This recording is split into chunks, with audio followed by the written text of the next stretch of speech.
Hello friends, स्वागत है आप सभी का मेरे YouTube channel SB coaching classes पर। और जैसा कि हमने अपने पिछले वीडियो में हेनरी का नियम और उसके अनुप्रयोग के बारे में पढ़ लिया था, आज जो हमने लिया है वो हेनरी के नियम के क्वेश्चंस की प्रैक्टिस करेंगे, है ना। आज का जो हमारा टॉपिक रहेगा वो हेनरी के नियम के क्वेश्चन रहेंगे। तो यहाँ पर हम क्या करेंगे कि एक दो क्वेश्चन के प्रैक्टिस करेंगे। तो सबसे पहले देखिए, हमारा एक क्वेश्चन लिखा हुआ है, ये हेनरी के नियम पर ही आधारित है और यहाँ पर आपको हेनरी स्थिरांक की ही गणना करनी है। मैंने आपको पढ़ाया हेनरी स्थिरांक क्या होता है। तो यहाँ पर देखिए सवाल क्या कहता है कि सड़े हुए अंडे जैसी गंध वाली विषैली हाइड्रोजन सल्फाइड गैस, है ना, ये H2S गैस है, हाइड्रोजन सल्फाइड। हेनरी का नियम क्या था? गैस की द्रव में विलेयता को एक्सप्लेन करता है हेनरी का नियम, है ना। मैंने बहुत अच्छे से आपको समझाया है, वीडियो देख लीजिएगा।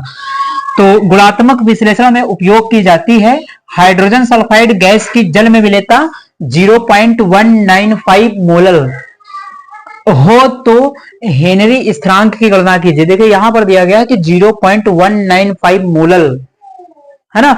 ये आपकी बुक जो एनसीईआरटी की किताब है उसका क्वेश्चन है, इन टेक्स्ट का जो आपके पाठ्य निहित क्वेश्चन में दिया गया है उसमें ये सवाल लिखा हुआ है कि 0.195 मोलर हो तो हेनरी स्थिरांक की गणना कीजिए। तो यहां पर देखिए सबसे पहले हमें समझना होगा कि सवाल को कैसे लगाना होगा। ये देखिए 0.195 मोलर, ये कहीं भी आपको मान लिया ऑब्जेक्टिव प्रश्न में भी देकर के पूछा जा सकता है कि कोई भी आपको संख्या दे दिया, कोई डिजिट दे दिया, ये इतने मोलर है तो इसका अर्थ बताइए क्या होगा। तो इसका अर्थ ये होता है, देखिए मोलर जो बना हुआ मोलरता से बना हुआ है, मोलर जो है वो मोलरता से निकला हुआ है। और मोलरता क्या होती है? मोलरता होती कि 1 किलोग्राम विलायक में उपस्थित विलेय की मात्रा या विलेय के मोलों की संख्या, है ना, क्या कहलाती है? उसकी मोलरता कहलाती है ना। तो 1 किलोग्राम विलायक में उपस्थित, ये ध्यान रखना है। तो यहां पर देखिए 0.195 मोलर लिखा हुआ है। इसका मतलब यह है कि जो 1 किलोग्राम विलायक है यानी 1 किलोग्राम जल है उसमें 0.195 जो मोल हैं वो किसके हैं? वो मोल है हाइड्रोजन सल्फाइड गैस के। तो इसी तरीके से आपको हर सवाल में समझना होगा। तो चलिए लिख देता हूं मैं यहां पर इसका सोल्यूशन लिख देता हूं। सबसे पहले कि 0.195 मोलर या कहीं कहीं सवाल में देखेंगे मोलरता को स्मॉल m से लिखते हैं, तो स्मॉल m भी लिखा हुआ मिल सकता है इस तरीके से। तो स्मॉल m भी लिखा हुआ हो सकता है, जरूरी नहीं कि आपको मोलर लिख करके दिया जाए, है ना। कहीं कहीं पर हो सकता है स्मॉल m लिखा हुआ हो। तो 195 मोलर का अर्थ है कि इसका मतलब क्या होगा कि जो हाइड्रोजन सल्फाइड के 0.195 मोल है वो कितने में है? 1 किलोग्राम विलायक में, यानी 1 किलोग्राम जल में। और 1 किलोग्राम बराबर क्या होता है? 1000 ग्राम। तो आप 1000 ग्राम भी लिख सकते हैं। हाँ, अर्थ है कि 0.195 मोल किसके मोल? तो हाइड्रोजन सल्फाइड गैस के, H2S गैस के, है ना। मोल H2S गैस के, इसके मोल हैं, है ना, H2S गैस के कितने में होंगे? तो 1 किलोग्राम जल में उपस्थित हैं। गैस के मोल यहां पर लिखा 0.195 मोल H2S गैस के 1000 ग्राम जल में उपस्थित हैं। जल में उपस्थित हैं, ये बात लिखनी होगी, है ना। देखिए विलायक होता है, मोलरता की जो इकाई थी आपकी, मोलरता जो सांद्रता की इकाई थी, उसमें परिभाषा में क्या लिखा था कि विलायक का भार किलोग्राम में। तो विलायक का काम कौन करता है? वाटर करता है। चैप्टर मैंने शुरू किया था तो वहीं आपको बताया था। क्यों? जल एक सार्वत्रिक विलायक है और फ्री में मिलता है, तो विलायक का काम कौन करता है? वाटर करता है, जल करता है। तो इसलिए यहां से ये बात तो हमने लिख लिया, ये तो समझने के लिए लिख लिया। आगे देखते इसमें करना क्या होगा। हमें क्या करना है कि हेनरी स्थिरांक की गणना करना है। देखिए हेनरी स्थिरांक की अगर गणना करना तो आपने फार्मूला देखा होगा, मैं कुछ जनरल चीज आपको समझा देता हूं। जैसे यहां पर देखिए फार्मूला जो होता है वो आपका होता है P बराबर KH और X है, ये मोल प्रभाज का सिंबल है ना।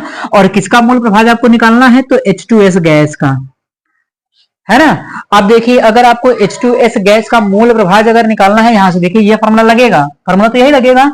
लेकिन अगर H2S गैस का आपको मोल प्रभाज निकालना है तो इसका मोल प्रभाज कैसे निकालोगे? तो मोल प्रभाज जिसका भी निकालना होता है, मैंने आपको पढ़ाया है मोल अंश या मोल प्रभाज, डिटेल में वीडियो बनाया, आप उसको देख लीजिएगा। मोल प्रभाज किसका निकालना है? हाइड्रोजन सल्फाइड गैस का। जरा 1 मिनट के लिए समझ लीजिएगा कि कैसे होगा। ये होगा H2 एस हो जाएगा, ये होगा। इसका मोल प्रभाज निकालना तो ऊपर इसके मोल, यानी ये लिखा जाएगा NH2S, ये मोल का सिंबल है। और किसका मोल? तो हाइड्रोजन सल्फाइड का मोल। और उसके बाद नीचे क्या होगा? Total mole. और कौन है? तो एक हाइड्रोजन सल्फाइड है, दूसरा कौन है? जल है, वाटर है, विलायक। तो यहां पर NH2S कर लेंगे प्लस NH2O कर लेंगे, ये करेंगे, है ना। तो देखिए यहां पर क्या है, अब इस फॉर्मूले को आप देख लीजिए, इसका कैलकुलेशन करने के लिए मुझे ये कैलकुलेट करके लाना होगा, क्योंकि अगर इस फॉर्मूले में मुझे ये रखना है तो इसका कैलकुलेशन मुझे करना ही करना पड़ेगा, इसको करना पड़ेगा ना। तो इसको जब हम सॉल्व करेंगे तब उसकी वैल्यू हम यहां पर पुट करेंगे, तब हमें जाकर के आंसर मिलेगा। तो इस प्रकार से इसका स्क्रीन क्वेश्चन का ले लीजिए, फिर मैं आपको पूरा question step by step solve करवाता हूं। चलिए, इसको मैं इसलिए नहीं भी डालता हूं कि यहां से मान लिया कोई डाटा की जरूरत पड़े तो हम इसको देख लेंगे यहां से, है ना। तो चलिए आगे देख लेते हैं फिर क्या करना है हमें। तो हमें क्या करना होगा, हमें वाटर के भी मोल निकालने होंगे। तो वाटर का मोल यहां से निकाल लीजिए, पहले हम वाटर के मोल निकाल लेते हैं। तो जल का मोल निकालना होगा हमें, क्योंकि मोल प्रभाज किसका निकालना है? हाइड्रोजन सल्फाइड का। तो यहां से हम लिख लेंगे जल के मोल NH2O, है ना। जल के मोल, अब जल के मोल, तो जल के मोल, मोल बराबर क्या होता है? भार बटे जल भार। तो जल का भार कितना है? तो भार देखिए, जल क्या है? विलायक है ना, ये देखिए यहां पर लिखा हुआ है कितना है? 1000 ग्राम है। तो ये तो हो गया इसका भार। और जल का अणुभार कितना होता है? 18। H2O का अणुभार कितना होता है? 18। तो हम क्या करेंगे, 1000 को 18 से डिवाइड कर देंगे। भार कितना है? 1000 ग्राम, अणुभार कितना है? 18। और मोल बराबर क्या होता है? भार बटे अणुभार। तो यहां से हम कर देंगे 1000 अपॉन क्या कर देंगे? 18। इसको डिवाइड कर लेंगे, बहुत बार इसको किया है, तो ये आ जाएगा आपका 55.55, ये आ जाएगा 55.55, है ना। ये हो गया जल का मोल। अब आपको क्या करना होगा? अब आपको निकालना होगा हाइड्रोजन सल्फाइड का मोल। हाइड्रोजन सल्फाइड का मोल भी आपको निकालना पड़ेगा, NH2S। अब ये क्या होगा कि आपको रखना होगा H2S का भार बटे अणुभार, है ना। तो चलिए इसको कर लेते हैं। यहां से क्या होगा? भार कितना होगा हाइड्रोजन सल्फाइड का? तो हाइड्रोजन सल्फाइड का देखिए, लेकिन हाइड्रोजन सल्फाइड का आपको मोल दिया ही गया है। यहां पर देखिए 0.195 मोल, ये कह रहा है ना मोल, ये देखिए। तो इसका मोल दे ही दिया गया है, तो इसके मोल निकालने की कोई जरूरत नहीं। अगर मोल ना दिया गया होता तो भार बटे अणुभार करते। तो यहां पर हमें 0.195 मोल दिया गया था, हम इसको कर लेंगे। तो देखिए NH2S कितना दिया गया? 0.195, ये देखिए हो गया। अब उसके बाद क्या करना होगा? हमें सीधे इसका मोल प्रभाज कैलकुलेट करना होगा, आपको आंसर मिल जाएगा। यहां से लेते हैं हम H2S का, H2S बराबर क्या हो जाएगा? जिसका मोल निकालना है, जिसका मोल प्रभाज निकालना, उस पर उसके मोल और नीचे टोटल मोल। तो देखिए NH2S हो जाएगा, निकालना है। नीचे किसका होगा? NH2S plus NH2O। देखिए ये हो जाएगा, यहां से ये होगा। H2S का मोल कितना है? 0.195 हो जाएगा। नीचे कितना होगा? H2S का 0.195। H2S के मोल दे दिए गए थे, अगर न दिए गए तब निकालना पड़ता। तो यहाँ प्लस वाटर के मोल कितने होंगे? 55.55 है ये। अब देखिए इसको हम सॉल्व कर लेंगे तो ये जुड़ जाएगा, ऐड हो जाएगा हमारा 0.195 और नीचे ऐड हो जाएगा तो कितना आ जाएगा? ये इसको हम जोड़ करके जरा देख लेते हैं मिनट के लिए। ये हो जाएगा 55.55 और ये हो जाएगा 0.195। तो ये कितना आ जाएगा आपका? ये आ जाएगा 5 और ये हो जाएगा 4, ये हो जाएगा 4 और 5 1 6 और ये 7 हो जाएगा, ये 5 5, यानी 55.745 ये हो जाएगा 55.745। अब क्या करेंगे हम? देखिए पॉइंट के बाद डिजिट हमारी क्या है? दोनों बराबर है, तो यहां से हम इसको हटा देंगे। अब इसको डिवाइड कर लेंगे 0.0035, यानी ये आएगा 0.0035, ये मिल जाएगा हमें। यानी ये क्या मिल गया? H2S का मोल प्रभाज मिल गया ना। अब फार्मूले को जरा देखिएगा, यहां पर फार्मूला आपका क्या था कि ये फार्मूला था आपका P बराबर KH और ये H2S का हमें मोल प्रभाज यहां पर किसका लिखना है? H2S का। दो यहां भी लगा लेते हैं H2S, ये इस तरीके से फार्मूला होगा। अब एक चीज और देखिए, यहां पर आपको जो आंशिक दाब है वो भी आपको सवाल में नहीं दिया गया था। तो याद रखिएगा, किसी भी गैस का जो एनटीपी या एसटीपी, सवाल में लिखा था STP standard temperature and pressure या नॉर्मल टेम्परेचर एंड प्रेशर, हो सकता है कि एसटीपी लिख दे सवाल में, हो सकता है कि एनटीपी लिख दे, तो उसमें टेंशन नहीं लेना है। वो हमें डाटा हमेशा याद रखना कि सवाल में आपको नहीं दिया जाए तो 0.987 बार होता है। तो यहां पर हम इसका लिख लेते हैं, जो आंशिक दाब हमें किसी गैस का रखना होगा, जो दाब रखना होगा वो 0.987 रखना होगा, यानी इसको हम रख लेते हैं 0. पहले फार्मूले को चेंज कर लेते हैं, हमें निकालना क्या, हेनरी स्थिरांक निकालना KH, ये है हेनरी स्थिरांक, तो ये क्या हो जाएगा अपॉन P, और नीचे क्या हो जाएगा H2S hydrogen sulphide, hydrogen sulphide का मोल अंश H2S। देखिए हाइड्रोजन सल्फाइड का मोल अंश कितना है 0.0035, और ये कितना हो जाएगा, तो P की वैल्यू हमेशा ध्यान रखिएगा, NTP या STP 0.987, तो यहां पर क्या हो जाएगा 0.987 हो जाएगा, ये निकाल लिया। हाइड्रोजन सल्फाइड का जो मोल प्रभाज कितना निकाला 0.0035 है ना, तो ये 0.0035, ऊपर देखिए पॉइंट के बाद एक संख्या कम है ना, तो यहां पर क्या कर लेंगे 0 बढ़ा लेंगे, ये पॉइंट से पॉइंट को हटा देंगे।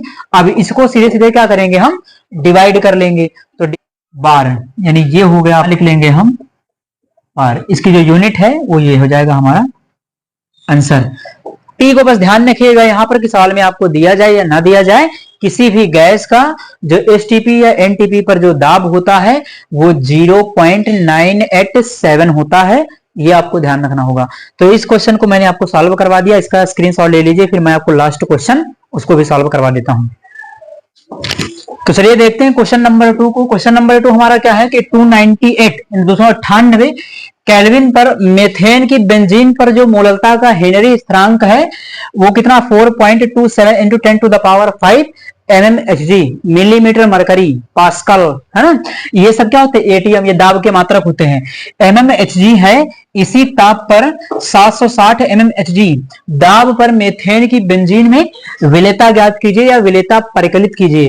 देखिए यहाँ पर लिखा हुआ कि इसी ताप पर, इसी ताप की जगह पर हो सकता है कि आपको किताब में 298 केल्विन फिर से लिखा हुआ मिल सकता है, तो इसी ताप का मतलब वही ताप शुरुआत वाला टेम्परेचर 298 केल्विन पर। देखिए दिया क्या क्या गया है कि मोललता का हेनरी स्थिरांक 4.27 इंटू 10 टू द पावर 5, तो सबसे पहले आपको हेनरी स्थिरांक दिया है KH, तो सोल्यूशन में हम लिख लेते हैं, सोल्यूशन में हम लिख लेंगे KH बराबर हेनरी स्थिरांक हमें कितना दिया गया 4.27 into 10 to the power 5 mmHg, ये देखिए लिखा हुआ है। उसके बाद आपको दिया है कि ताप पर 760 mmHg दाब पर, आपको जो दाब दिया गया यानी प्रेशर दिया है P कितना है 760 mm, ये हो जाएगा P बराबर 760 mmHg।